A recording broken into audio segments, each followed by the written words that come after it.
A gente falava aqui antes do intervalo, então tem a imagem lá, porque a doutora já vai participar no programa para a gente falar desse fato de repercussão da noite do dia 22.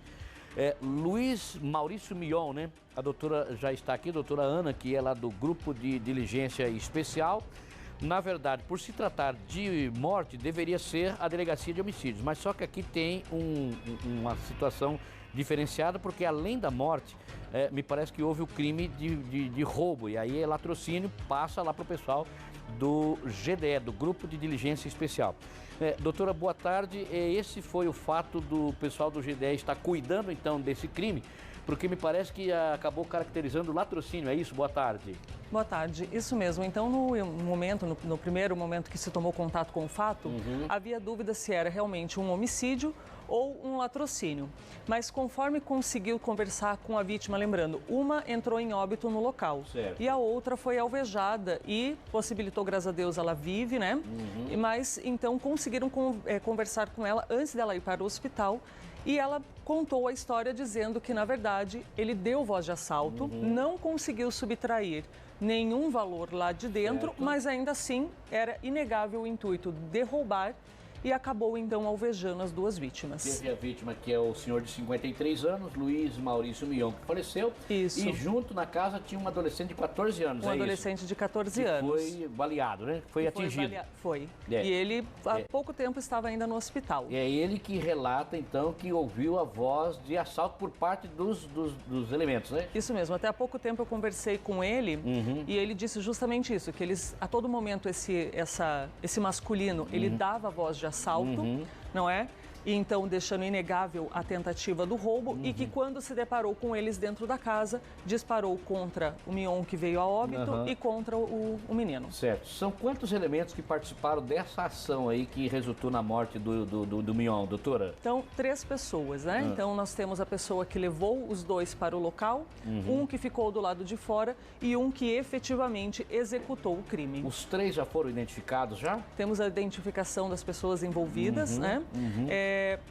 Mas, contudo, todas estavam foragidas. Então, apesar da investigação ter terminado em razão da elucidação dos fatos, nós não tínhamos a possibilidade de conversar ou interrogar, né, as pessoas que foram atribuídas a culpa. A polícia já sabe quem são os 3 que participaram, foram identificados, porém eles estavam foragidos. Agora, desses 3 foragidos, me parece que um deles acabou sendo preso por uma outra situação ou por essa mesma situação aí, doutora? Não, então, em razão do nosso interesse para elucidar o latrocínio, não é?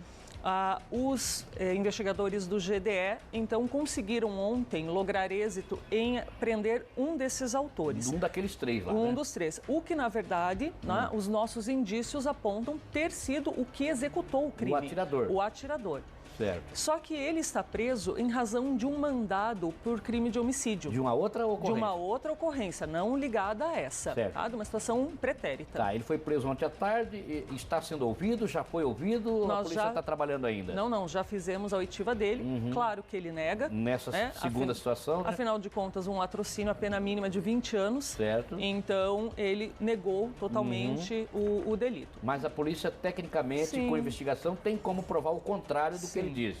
Sim, tanto que saber que foi ele quem atirou não dependia dele confessar para a gente ou não. Certo. Né? A confissão, claro que corroboraria, deixaria ainda mais substancioso, mas contudo nós temos indícios suficientes. Tá, ele está preso então pela outra ocorrência de uma outra morte que ele teria praticado, então, não por essa situação. Não por essa, uma situação anterior a esse latrocínio. Certo.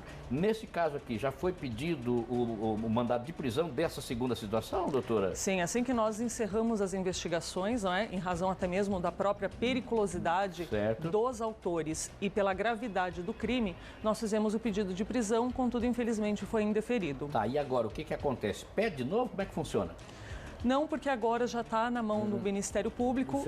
O juiz provavelmente entenderá que as mesmas razões pela terem deferido antes continuam, né, subsistem e, portanto, agora ficará a cargo do Ministério Público. A princípio, então, ele está preso por um outro homicídio, né? Outro homicídio. Tá, e mesmo tendo esse outro homicídio, nessa segunda situação, não saiu o mandado de prisão dele, então?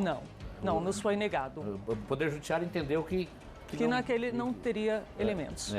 Bom, e agora então ele permanece preso pelo o outro homicídio e essa situação da morte aí fica agora a cargo do Ministério Público saber o que fazer. É assim que funciona? Isso mesmo. Então nós entregamos o inquérito, o Ministério Público vê os elementos para propor uma ação penal e quem sabe até mesmo fazer um novo pedido de prisão agora dentro da ação penal. Nessa situação então da morte do Mion, a parte da polícia está encerrada. Vocês já concluíram o que vocês entenderam, o que vocês descobriram, está pronto então, né? Para nós está. Tá, então 3 identificados, 2 ainda continuam foragidos, né? Isso mesmo. Faltaria o interrogatório deles, mas isso é uma faculdade, não é uma necessidade. Certo. Teve uma incineração de entorpecente hoje pelo pessoal do GDE, doutora? Teve.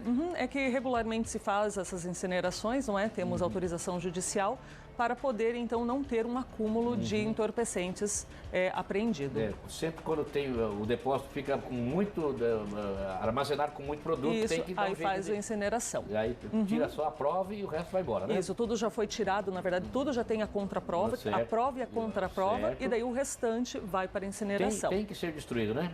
Tem, obrigatório. É obrigatória a destruição. Bom, então nesse trabalho aqui da situação do empresário, do cidadão de 53 anos que foi morto no dia 22 de março, a polícia concluiu, já está esclarecido, agora fica a responsabilidade do Poder Judiciário, é isso, né, doutora? Do Ministério Público e Poder Judiciário. Tá, muito bem. Bom, mais alguma outra situação? Nós tivemos mais algumas prisões nos últimos dias, algumas investigações de roubo estão em andamento, nós tivemos... sim, nós tivemos acho que eu já vi falar, né, da operação... Essa semana nós tivemos uma operação de pessoas que teriam praticado furto, né? Do empresário e uma família, acho que foi dia 18, não foi isso? Roubo, né? Roubo, nós fizemos a prisão. Assalto, né? Foi. A gente, então, 6 envolvidos, os 6 identificados, os 6 com mandados de prisão expedidos pelo Poder Judiciário. Infelizmente, conseguimos cumprir 5. Então, eu tenho um foragido. Hoje é quarta, acho que foi segunda-feira que teve isso aí. Terça. Ontem, né? Foi ontem, né? Foi ontem. A gente fica meio perdido. Fica perdido no tempo. Foi a Operação Insídio, né? Isso, porque o que acontece? Houve uma emboscada. Levaram a vítima, aquela vítima ela já era certa. Então eles levaram ela para um local, né, onde os assaltantes chegaram, foram para a casa desse empresário, renderam toda a família e realizaram um assalto. Uma das pessoas envolvidas, então, conhecia a vítima? Conhecia a vítima. Então, e montou todo aquele cenário para que, então, o roubo transcorresse perfeito. Está todo mundo preso aí, doutora? Mandado Eu tenho de prisão? um foragido, mas estamos atrás. Já está identificado também? Todo mundo identificado. Muito obrigado, doutora. Obrigada. Tá certo. Um abraço aí para a doutora, que é a delegada-chefe do Grupo de Diligência Especial, o GDE, que fica anexo à 15ª SDP da Polícia Civil aqui de Cascavel.